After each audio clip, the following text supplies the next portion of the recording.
Hi, hello, Andriki Namaste. Welcome to my session. In this session, we are going to know about English grammar, which is a major part for our examination. Language proficiency టెస్ట్కి prepare అవుతున్న ప్రతి ఒక్క ఆస్పిరెంట్కి చాలా easiest topic ఇది అంటారు. కానీ ఈ topic నేర్చుకుండా మనం ఏ టాపిక్ నేర్చుకున్నా వాటికి అర్థం అవ్వదు, ప్లస్ ఎగ్జాక్ట్ ఆన్సర్ ఎగ్జామ్ హాల్లో మనం రాయలేం. కానీ చాలా ఈజియెస్ట్ టాపిక్ వాస్తవంగా చెప్పాలంటే. కానీ ఈ టాపిక్ నేర్చుకుంటే మిగతా టాపిక్ అంతా కూడా ఈ టాపిక్ చుట్టూ తిరుగుతుంది. అంటే ఈ టాపిక్ అనేది కేంద్ర బిందువు లాంటిది అని చెప్పవచ్చు. ఆ చుట్టూ ఇప్పుడు చూడండి, మనం అంటుండే ఏదైనా ఒక స్వీట్ వస్తువు ఉంటే ఈగలు దోమలు ఎలాగైతే చేరుతాయో అలాగే ఈ టాపిక్ చుట్టూ అన్ని టాపిక్లు తిరుగుతాయి. అంత ఇంపార్టెంట్ టాపిక్ అనమాట. మన కాంపిటేటివ్ ఎగ్జామినేషన్, మన ఎగ్జామినేషన్కి చాలా పెద్ద ఇంపార్టెంట్, కానీ చాలా ఈజియెస్ట్ టాపిక్. ఎలా దీన్ని మనం తెలుసుకోవాలి, ఎలా మనం నేర్చుకోవాలి అంటే ఈ వీడియో క్లియర్గా నేను బిగినింగ్ నుంచి ఎండింగ్ వరకు ఎక్స్ప్లెయిన్ చేస్తాను. ఖచ్చితంగా ప్రతి క్వశ్చన్ పేపర్లో మినిమం 2 క్వశ్చన్స్ పక్కా అండి. అంటే మీకు PGT or TGT or principal ఏదైనా ఎగ్జామినేషన్ కానివ్వండి, 2 మార్క్స్ అంటే 2 క్వశ్చన్స్ పక్కా. కానీ రాసేటప్పుడు మాత్రం దీంతో రిలేషన్ అయితే దాదాపు ఒక 20-30 క్వశ్చన్స్ మనం చేయవచ్చు ఈ టాపిక్ క్లియర్గా నేర్చుకుంటే. కాబట్టి క్లియర్గా నేను ఎక్స్ప్లెనేషన్. మరి టాపిక్ నేమ్ చెప్పలేదు సార్ ఇంతవరకు. Yes, I'm going to before going to detail analyst, it's my humble request to and all the aspirant, please subscribe my channel. కొత్తగా పెట్టిన ఛానల్ కాబట్టి మీలాంటి గొప్ప వాళ్ళు సబ్స్క్రైబ్ చేసి మరి కొంతమంది షేర్ చేస్తే మా ఛానల్కి మరి కొంచెం ప్రాధాన్యత పెరుగుతుంది. ఇంకా నాకు ఇంకా ఇన్నోవేటివ్ వీడియోస్ చేయాలి, మన ఆస్పిరెంట్స్ అందరికి హెల్ప్ చేయాలనే ఒక మనసులో ఉత్తేజం వస్తుంది. సో మీకు ఎంతగానో అవసరమో వీడియోస్, నాకు అంతగానే ఈ సబ్స్క్రైబ్స్ అనేది ఇప్పుడు చాలా అవసరం. కాబట్టి మీ యొక్క సపోర్ట్తోనే మేము ముందుకు నేను నడవాలనుకుంటున్నాను. కాబట్టి నేను ఖచ్చితంగా నా సపోర్ట్ మీకు అందిస్తాను. మీరు కూడా నా మీద దయ ఉంచి, మా వ్యవస్థ మీద దయ ఉంచి సబ్స్క్రైబ్ చేసి మరి కొంతమంది షేర్ చేస్తారని ఆశిస్తున్నాను. సో ఏంటి సార్ ఆ topic name is helping verbs. అయితే వొకాబులరీ పార్ట్ నుంచి క్వశ్చన్స్ ప్రిన్సిపల్కి ఎలా వచ్చింది, పీజీటీకి ఎలా వచ్చింది, టీజీటీకి ఎలా వచ్చింది, అక్కడ ఏ టాపిక్ నుంచి ఎన్ని క్వశ్చన్ వచ్చింది అనేది ఇక్కడ మెన్షన్ చేశాను. మొట్టమొదటిసారి మన ఛానల్ చూసిన వారు ఇది స్క్రీన్ షాట్ తీసుకుని మీకు హెల్ప్ఫుల్ అవుతుంది. Okay, right. నెక్స్ట్ అలాగే గ్రామర్ పార్ట్ నుంచి ఇప్పుడు చూడండి. నెక్స్ట్ గ్రామర్ పార్ట్ నుంచి మొత్తం పైన మనకి 70 మార్క్స్ వస్తాయి.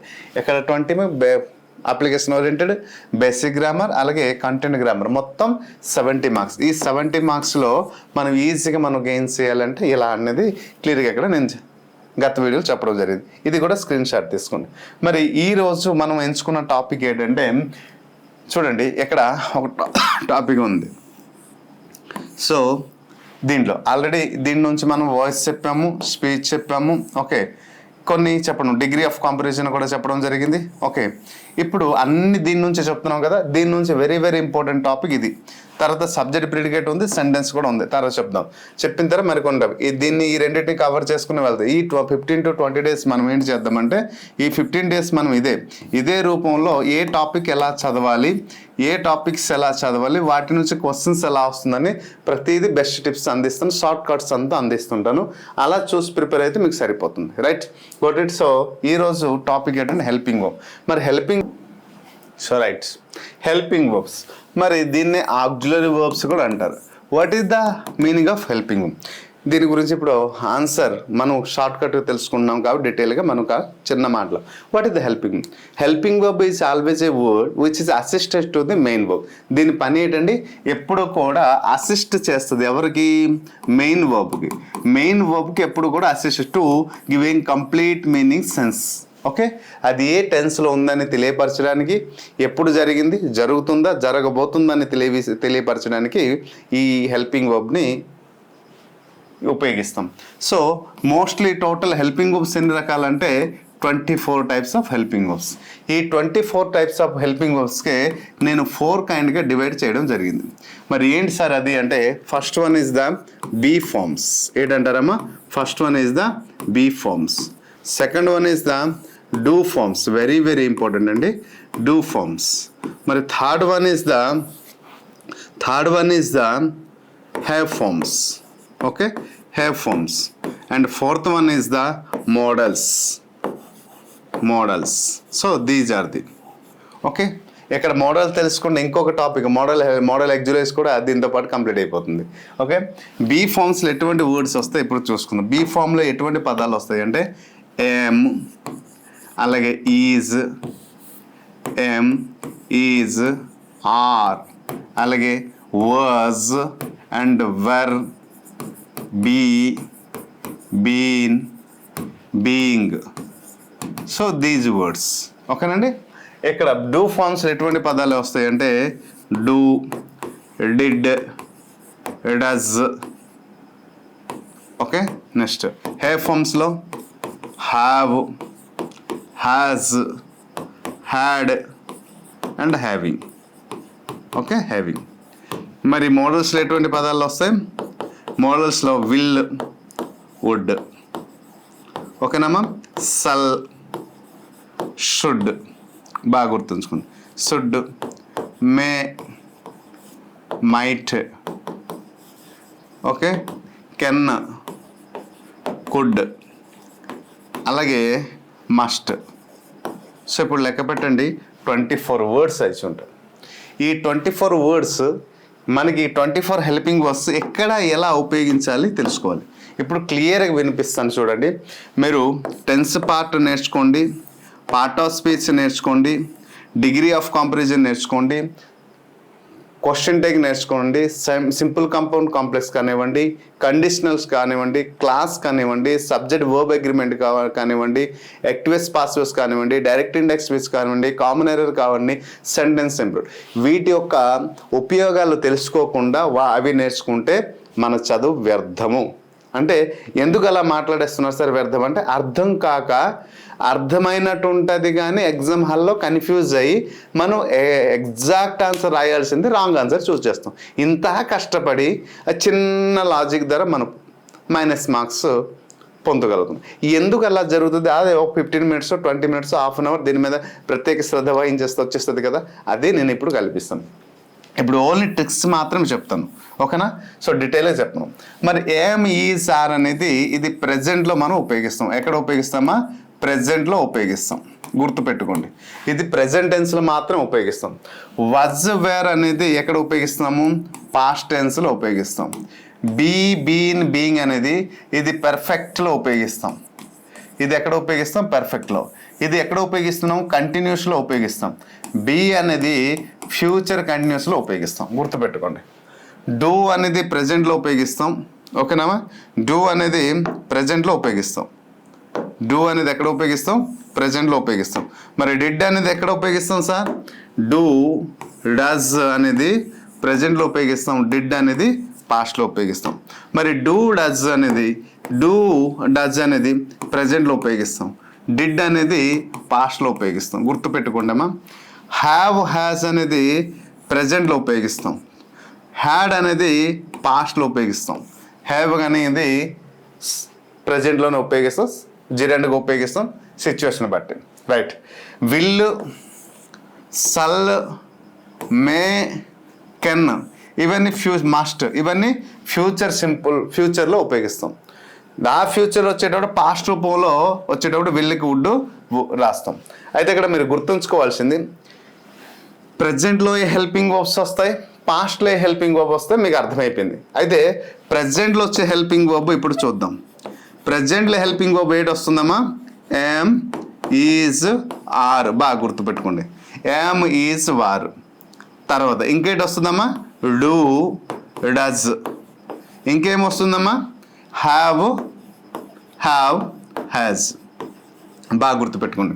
మరి పాస్ట్లో వచ్చే హెల్పింగ్ వర్బ్స్ ఇది మనకు ఐడియా ఉండాలి. పాస్ట్లో వచ్చే హెల్పింగ్ వర్బ్స్ ఏడొస్తుంది? పాస్ట్లో వాజ్, అలాగే వర్. వాజ్, వర్ వస్తుంది. పాస్ట్లో డూ ఫామ్కి డిజ్ వస్తుంది. హ్యావ్, హ్యాజ్కి హ్యాడ్ వస్తుంది కదా. దీనికోసం మనం ఎంత ఎత్తనా చూడండి. ఇక్కడ ఇంకో సింపుల్ ట్రిక్ నేను ఇక్కడ అందిస్తాను మీకు. యామ్, ఈజ్ అనేది ఎప్పుడూ కూడా సింగులర్ కాబట్టి ఆర్ అనేది ప్లూరల్. డూ, డజ్ అనేది ఎప్పుడూ కూడా సింగులరే, ఓకే? హ్యాజ్ అనేది ఎప్పుడు సింగులరే, ఎప్పటికీ సింగులర్. అవి అంటే ఆల్వేజ్ సింగులర్. దీన్ని మనం ఏమంటాం? Always singular. ఆల్వేజ్ సింగులర్లో ఏమొస్తుందమ్మా? ఏం వస్తుంది, ఈజ్ వస్తుంది, డజ్ వస్తుంది, అలాగే హేజ్ వస్తుంది. అంతేనా? ఇప్పుడు ఆల్వేజ్ ప్లూరల్ చూద్దాం. ఎప్పటికి కూడా ఇంకా పాస్ట్లో కూడా ఉన్నాయి, ఇక్కడ రాద్దాం, పాస్ట్లో ముందు రాసేద్దాం. మరి ఇక్కడ వజ్ అనేది ఆల్వేజ్ సింగులర్. ఓకే, డిడ్ అనేది సింగులర్ తీసుకుంటాం, ప్లూరల్గా తీసుకుంటాం. Okay, did. మరి ఆల్వేజ్ ప్లూరల్ ఏంటి రాస్తాం? Very very very important. Always plural. Always plural అనేది ఎప్పటికీ కూడా ఎల్లప్పుడూ ప్లూరల్ ఉంటుంది. ఆర్ ఉంటుంది, డూ ఉంటుంది, అలాగే హ్యావ్ ఉంటుంది, అలాగే వెర్ ఉంటుంది. మరి ఇట్ యాక్ట్ యాజ్ సింగులర్లో ప్లే చేస్తుంది, ప్లూరల్లో, రెండిట్లో వస్తుంది ఆ వర్డ్స్. అవి ఏంటంటే సింగులర్లో వస్తుంది, ప్లూరల్లో వస్తుంది. డిడ్ వస్తుంది, సింగులర్లో వస్తుంది, ప్లూరల్లో వస్తుంది. సబ్జెక్ట్ సింగులర్ ఉన్నప్పుడు డిడ్ రాయవచ్చు, ప్లూరల్ ఉన్నప్పుడు డిడ్ రాయవచ్చు. హెడ్ కూడా రాసుకోవచ్చు. సో అలాగే డూ కూడా, ఎక్కడ డూ లేదు, do sometimes only singular, plural వస్తుంది, డూ వస్తుంది. ఓకే, సో ఇది మనకి గుర్తుంచుకుంటే చాలండి. దీనికంటే బెస్ట్ ట్రిక్ ఇంకా ఇంకా ఇంకా అంటూ వెతికితే పెంచుకోవడమే తప్ప ఇంకా బెస్ట్ ట్రిక్ ఏం లేవు. So this is the one of the best trick. మనకి this is the one of the best trick. ఇది మనం గుర్తుంచుకుంటే చాలు. డియర్ ఆస్పిరెంట్స్, ఈ ఒక్క పార్ట్ గుర్తు, దీనికంటే బెస్ట్ ట్రిక్ ఇంకా ఇంకా ఇంకా ఏం ఆలోచించవద్దు. ఈ ఒక్క ట్రిక్ గుర్తుంచుకుంటే చాలు. అయితే ఇప్పుడు మనం తెలుసుకోవాల్సింది ఏంటంటే, మీకు అర్థమైపోయింది ఇది. ఓకే, ఇది ఇప్పుడు అర్థమైంది. సో ఇప్పుడు మనం తెలుసుకోవాల్సింది అంటే, సబ్జెక్ట్ ఎప్పుడైతే సింగులర్ ఉంటుందో వర్బ్ కూడా సింగులర్ ఉండాలి కదా. సబ్జెక్ట్ సింగులర్ అయితే వర్బ్ కూడా సింగులర్ అవ్వాలి. సబ్జెక్ట్ ప్లూరల్ అయితే వర్బ్ కూడా ప్లూరల్ అవ్వాలి కదా. ఇప్పుడు రాసినట్టు మనం హెల్పింగ్ వర్బ్స్ సింగులారిటీ, ప్లూరాలిటీ గుర్తుపెట్టుకుంటామా? ఏమ్, ఈజ్, డస్, హ్యాజ్. ఏమ్, ఈజ్ చూసుకోండి, ఏజ్ అనే ప్రొనౌన్సియేషన్ వస్తుంది. ఏమ్, ఈజ్, డస్, హ్యాజ్. సో అన్నీ ఒకేలా ప్రొనౌన్సియేషన్ వస్తుంది. అది ఎప్పటికీ కూడా సింగులరే. మరి ఆర్, డూ, హ్యావ్ ఇవి వర్ అనేది ఎప్పటికీ కూడా ప్లూరల్. ఇది ఎప్పటికీ ప్లూరల్. మరి సింగులర్లో ఉపయోగించిన వర్డ్, ప్లూరల్లో ఉపయోగించిన వర్డ్ అంటే సబ్జెక్ట్ సింగులర్ ఉన్న డిడ్ తీసుకుంటాం, సబ్జెక్ట్ ప్లూరల్ ఉన్న హ్యాడ్ తీసుకుంటాం. ఇది మనం గుర్తుంచుకోవాలి. అయితే సబ్జెక్ట్ సింగులర్ ఉన్నప్పుడు ఇక్కడ కూడా మనం ఆల్వేజ్ సింగులర్ అన్నాం కదా, ఎక్కడ కూడా మీరు గుర్తుంచుకోవాల్సింది ఏంటంటే ఆల్వేజ్ ఆల్వేజ్ సింగులర్ ఉన్నటువంటి సబ్జెక్ట్ ఏంటి? సింగులర్ సబ్జెక్ట్స్ ఏంటంటే మనకి టోటల్గా 7 సబ్జెక్ట్స్ ఉంటాయి. ఏంటంటే I, we, you, they, he, she, it. ఇవి ఎప్పటికీ కూడా 7 సబ్జెక్ట్స్. దీంట్లో మనకి ఆల్వేజ్ సింగులర్ సబ్జెక్ట్ అంటే హీ, అలాగే షీ, ఇట్. ఇది ఎప్పటికీ కూడా సింగులర్ సబ్జెక్ట్. మరి always plurals are always plural subject. Always plural అంటే ఏంటి వస్తుందమ్మా? I. So I sometimes act as a singular plural. You తీసుకుందాం, యూ, వి అండ్ దే. ఇది సో ఆల్వేజ్ ప్లూరల్, ఇవి ఆల్వేజ్ ప్లూరల్. ఇప్పుడు అర్థమైంది కదా. అంటే హీ దగ్గర ఎప్పుడు కూడా రాసేటప్పుడు ఈజ్ వస్తుంది. ఐ దగ్గర మాత్రం I sometimes act as a singular, some times act. I దగ్గర ఏంటి రాస్తాం? కొన్ని దగ్గర డూ రాస్తాం, ఏం రాస్తాం, అలాగే సమ్ టైమ్స్ హ్యావ్ రాస్తాం. అంటే ఒకే ఒక దగ్గర ప్లూరల్ వస్తుంది, సింగులర్ వస్తుంది, మిగతా దగ్గర ప్లూరల్ వస్తుంది. ఎక్కడ మాత్రం సింగులర్, మిగతా దగ్గర ప్లూరల్. రైట్. సో ఎల్లప్పుడూ కూడా సింగులర్. అంటే ఐ ఈజ్ చూడండి సారీ ఐ ఈజ్ రాదు. He is, she is, it is, it he does, she does he, does she రాస్తాం. Okay, has he, has she, she has she ఇలా రాస్తాం. అంటే మనం ఏది రాస్తాం ఇక్కడ? ఆల్వేజ్ సింగులర్ హెల్పింగ్ వర్బ్స్ ఎక్కడ వస్తుంది? ఇక్కడ రాసాం కదమ్మా, ఈ 4. మరి ఇక్కడ ఆల్వేజ్ ప్లూరల్ హెల్పింగ్ వర్బ్ ఎక్కడ వస్తుంది? ఈ ఒక్క ట్రిక్ గుర్తుంచుకుంటే చాలు. సార్ ప్రొనౌన్ అయితే మేము ఐడెంటిఫై, అయితే ఇది డైరెక్ట్ సబ్జెక్ట్ ప్రొనౌన్ కదా. మరి కొన్ని ప్రొనౌన్స్ ఉన్నాయి. For example each other, any other, somebody, nobody, రెసిప్రకల్. మీరు ఇక్కడ గుర్తుంచుకోవాల్సింది ఏంటంటే ఇంకా కొన్ని ప్రొనౌన్స్ ఉన్నాయి. ఈ ప్రొనౌన్లు మేము ఎలా ఉపయోగిస్తామంటే ఎక్కడ కేవలం ప్రొనౌన్స్, సింపుల్ ప్రొనౌన్స్ మనం తెలుసుకున్నాం. మనం ఇంకా డెమోన్స్ట్రేటివ్ ప్రొనౌన్, అలాగే డిస్ట్రిబ్యూటివ్ ప్రొనౌన్, అలాగే రెసిప్రోకల్ ప్రొనౌన్, ఇండెఫినిట్ ప్రొనౌన్లో వచ్చిన పదాలన్నీ కూడా దీంట్లో అది సింగులర్కి ఏది చెందుతుంది, ప్లూరల్కి ఏది చెందుతుంది అని తెలుసుకుంటే చాలు. ఇప్పుడు సంబడి ఉంది, సింగులరా ప్లూరలా? నోబడి ఉంది, సింగులరా ప్లూరలా? సంథింగ్ ఉంది, సింగులరా ప్లూరలా? సమ్వేర్ ఉంది, సింగులరా ప్లూరలా? ఈచ్ అదర్ ఉంది, సింగులరా ప్లూరలా? ఈచ్ వన్ ఉంది, సింగులరా ప్లూరలా? ఇది మనం తెలుసుకోవాలి. ఈ డెమోన్స్ట్రేటివ్ ప్రొనౌన్ లేట్ వస్తుంది, this, that, these, those. Distributive pronoun each one కదా. అలాగే reciprocal pronoun each other, some, any other. అలా ఇండెఫినిట్ ప్రొనౌన్ లేట్ వస్తుందమ్మా, somebody, anybody, nothing, okay, somewhere, okay, ఇటువంటి పదాలు. సో ఈ పదాలు ఒక్కసారి ప్రొనౌన్లో ఈ 4కి సంబంధించిన పదాల్లో ఒక ఏ వర్డ్ సింగులర్ అవుతుంది, ఏ వర్డ్ ప్లూరల్ అవుతుందని మీరు ఐడెంటిఫికేషన్ చేస్తే గ్రామర్లో ఎలాంటి క్వశ్చన్ వచ్చినా ఈజీగా మీరు చేయగలరు. ఈ ఒక్క విషయం చెప్పడానికి ఇంతసేపు గుర్తుపెట్టుకోండి. ఆల్వేస్ సింగులర్ దగ్గర always singular helping verb, always plural దగ్గర ఆల్వేస్ ప్లూరల్ హెల్పింగ్ వర్బ్. ఓకేనా? వీలైతే ఇంకా మన క్లాస్ ఇచ్చి చూడండి. అంటే మనం రాసినటువంటి ఐ, ఉయ్ దగ్గర, యూ దగ్గర అలా రాసి అక్కడ ఏ హెల్పింగ్ వర్బ్స్ కూడా రాసి ఒక్కసారి మన క్లాస్ చూడండి, క్లియర్గా మీకు అర్థమైపోతుంది. చాలా డీటెయిల్గా ఈ క్లాస్ చెప్పడం జరిగింది, ఎక్కడ ట్రిక్స్ మాత్రం అందించాను. రైట్? ఎలా మీరు చేసుకుంటే క్లియర్గా అర్థం. మీరు దీంతో పాటు ఈ demonstrative pronoun, distributive pronoun, reciprocal pronoun, indefinite pronoun తెలుసుకుంటే చాలు. గ్రామర్లో మిస్ అయ్యే ఛాన్స్ లేదు. అది యాక్టివ్ పాసివ్ ఇచ్చారు, డైరెక్ట్ ఇండైరెక్ట్ ఇచ్చారు, క్వశ్చన్ టేగా, లేదా ట్రాన్స్ఫార్మ్ సింపుల్ కాంపౌండ్ కాంప్లెక్సా, లేదా సబ్జెక్ట్ వర్బ్ అగ్రిమెంటా, సెంటెన్స్ ఇంప్రూవ్మెంటా, కామన్ ఎర్రరా, ఏ టాపిక్ కానివ్వండి, గ్రామర్లో బిట్ అయితే మిస్ అయ్యే ప్రసక్తి లేదు. ఈ ఒక్క విషయం గుర్తుంచుకోగలిగితే. రైట్? ఇది మాత్రం మళ్ళీ చెప్తున్నాను. రైట్? మరి దీనికి మీరు చెప్పినటువంటి గతంలో ఏమైనా క్వశ్చన్స్ ఇచ్చారు sir? Yes, we are going to. మరి ఈ టాపిక్ నుంచి గతంలో ఇచ్చిన కొన్ని క్వశ్చన్స్, ఎక్కువ క్వశ్చన్ తీసుకుని టైం ఎక్కువ అవుతుందని నేను తక్కువ క్వశ్చన్స్ మాత్రమే తీసుకున్నాను. సో మనం తీసుకున్న దాంట్లో కావాలని మీ దగ్గర ఉన్నటువంటి పేపర్స్ కూడా అప్లోడ్ చేస్తున్నాను, ఆ క్వశ్చన్ నెంబర్ చెక్ చేసుకోండి. రైట్? సో మనం APDSC proficiency, language proficiency, PGT and TGT and principal, ఈ మూడింటికి సంబంధించినటువంటి language proficiency, English language proficiency test అనేది కేవలం 299 రూపీస్కి మనం అందిస్తున్నాం. దీంట్లో అందించింది ఏంటమ్మా, లేటెస్ట్ డిజిటల్ క్లాసెస్ అన్నీ కూడా. సో దాంట్లో మెటీరియల్ అనేది ఫ్రీగా ఇవ్వడం జరుగుతుంది. 30,000 బిట్స్ ఇస్తున్నాం. చూడండి, ఏదైనా ఒక బుక్ కొంటే మనకి 200-300 రూపీస్ 300 అబవ్ పడుతుంది. కానీ ఇంత కంటెంట్ క్లాస్ అంత ఇచ్చి 30,000 బిట్స్ ఇస్తూ మెటీరియల్ ఫ్రీ ఇస్తే ఎవరైనా ఇస్తారండి? కానీ నా సంకల్పం ఒకటే, నంబర్ ఆఫ్ ఆస్పిరెంట్స్ మన పిఆర్ అకాడమీ నుంచి క్లాస్ తీసుకున్నవారు, సార్ మీ క్లాస్ మేము తీసుకున్నాం, మేము అపియర్ అయ్యాము, చాలా బాగుంది క్లాస్ అని చెప్పే రోజు. అయితే ఇప్పటికి చాలామంది, దాదాపు 2,000 మంది తీసుకున్నారు. 2,000 మందిలో ప్రతి ఒక్కరు అప్రిషియేషన్, క్లాస్ సూపర్ అని మెన్షన్ చేస్తున్నారు.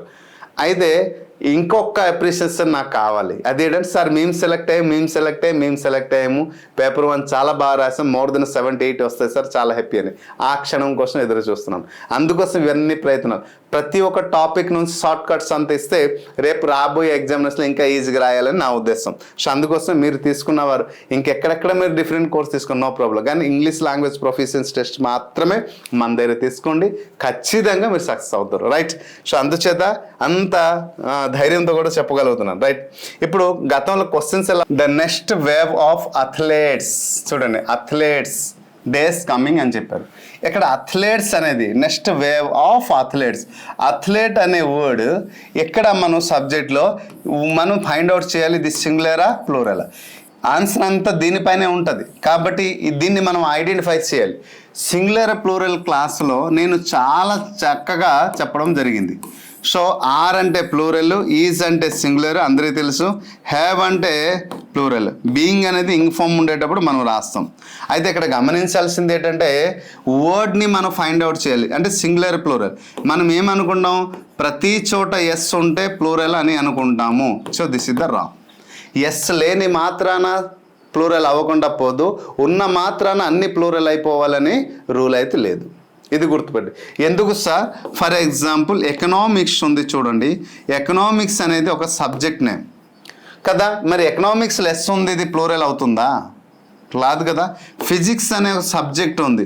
మరి ఫిజిక్స్ అనేది ఎప్పుడూ కూడా సింగులర్గానే ఉంటుంది, కానీ వాక్యం చివరిలో ఎస్ ఉంటుంది. మరి ఎస్ ఉన్న మాత్రం అది ప్లూరల్ అయిపోయిందా? పీపుల్ అనే వర్డ్ తీసుకుంటాం. పీపుల్ అనే వర్డ్లో ఎస్ ఉందా? But it is always indicated a plural. Police అనే వర్డ్ తీసుకుంటాము. ఈ పోలీస్ అనే వర్డ్ చూడడానికి ఏమో సింగులర్ రూపంలో ఉంది, కానీ ఎప్పటికి కూడా ఇది ప్లూరల్, సింగులర్ అవ్వదు కదా. ఇది మనకి అవగాహన ఉండాలి.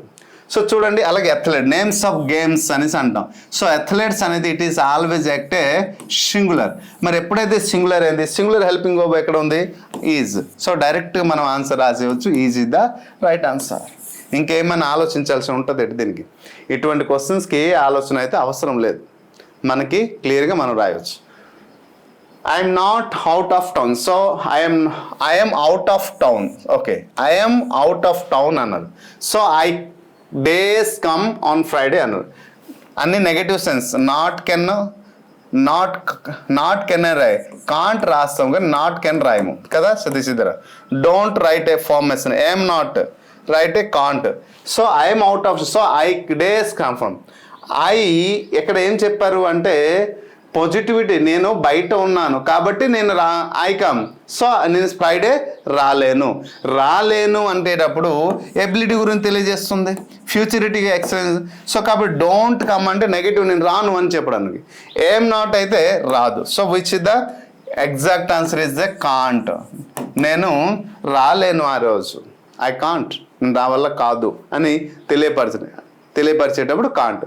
సో ఇంత ఈజియెస్ట్ క్వశ్చన్స్ అన్నీ కూడా వస్తుంది కాబట్టి మనం చూసిన వెంటనే ఈజీగా మనం ఫైండ్ అవుట్ చేయాలి అంటే ముందు దాని గురించి సంపూర్ణమైన అవగాహన ఉండాలి. సబ్జెక్ట్ని ఫైండ్ అవుట్ చేసి ఆ సబ్జెక్ట్ సింగులరా ప్లూరలా, ఒక 3 క్వశ్చన్సే తీసుకున్నాం ప్రీవియస్ క్వశ్చన్స్. మీరు ప్రీవియస్ క్వశ్చన్ ఇంకా దీంతో పాటు లింక్ అప్ ఇంకా టెన్స్ ఉంది, ఇంకా టెన్స్ చెప్తే ఇంకా ఫర్దర్ క్లాసులు చెప్తాను. సో ప్రీవియస్ క్వశ్చన్స్ అన్ని మనం ఇక్కడ చూస్తే క్లియర్గా మనకి అర్థమవుతుంది. అందుకోసం వెరీ దీంతో పాటు టెన్స్ చెప్పొచ్చు, క్వశ్చన్ ట్యాగ్ చెప్పొచ్చు, డిగ్రీ ఆఫ్ కంపారిజన్ చెప్పొచ్చు, అలాగే యాక్టివ్ స్పెసిఫై చెప్పొచ్చు, డైరెక్ట్ ఇండైరెక్ట్ స్పీచ్ చెప్పొచ్చు, క్లాస్ చెప్పొచ్చు, కండిషనల్ చెప్పొచ్చు, సబ్జెక్ట్ వర్బ్ అగ్రిమెంట్ చెప్పొచ్చు, సింపుల్ కాంపౌండ్ కాంప్లెక్స్ చెప్పొచ్చు, కామన్ ఎర్రర్ చెప్పొచ్చు, సెంటెన్స్ ఇంప్రూవ్మెంట్ చెప్పొచ్చు, జంబుల్ సెంటెన్స్ రీఅరేంజ్మెంట్ సెంటెన్స్ చెప్పొచ్చు, గ్రామర్ మొత్తం అండి. అంత ఇంపార్టెంట్ టాపిక్ కాబట్టి దీని గురించి పరిపూర్ణమైన అవగాహన మనకి రావాలి. సో ఇంకా ఫ్యూచర్ గురించి చెప్తే ఇంకా మోడలిటీ గురించి వస్తుంది. సో అప్పుడు దాని గురించి సపరేట్ క్లాసులు నేర్చుకోవడం. So this is the our course. చాలా డీటెయిల్గా డెప్త్గా ప్రతి ఒక్క ఆస్పిరెంట్కి అర్థమయ్యే రీతిలో, ప్రతి ఒక్క పర్సన్కి చూస్తే క్లియర్గా అర్థమయ్యే రీతిలో నేను అందించాను. మరి నాకు సమయం లేదు అంటే మీకు ఒక సలహా ఇస్తున్నాను. సమయం లేదన్నవారు డిఫికల్ట్ అనిపించిన టాపిక్స్ క్లాస్ చూడండి, ఈజీ అనిపించే టాపిక్ అని మెటీరియల్ చదివి ప్రిపేర్ వెళ్ళండి. అలా questions number of questions practice చేసి వెళ్ళండి, ఈజీగా మీరు సక్సెస్ అవుతారు. ఖచ్చితంగా మన కోర్స్ తీసుకుని ముందుకు వెళ్తే మీరు అనుకున్న లక్ష్యాన్ని చేరుకోగలుగుతారు. I hope you understand clearly. So class ప్రతి ఒక్క ఆస్పిరెంట్ నచ్చింది అనుకుంటా. నచ్చితే మీ యొక్క అమూల్యమైన మాట థ్యాంక్ యూ సార్ అనేసి కామెంట్ చేసి, ప్లీజ్ మీకు ఏ క్లాస్ అయినా కావాలి, దాంట్లో షార్ట్ కట్స్ ఏమని చెప్పండి అని కామెంట్ బాక్స్లో కామెంట్ చేస్తే నేను ఆ క్లాస్ అన్ని చేసి మీకు అందించడానికి ప్రయత్నిస్తాను. I hope you understand clearly. Thank you.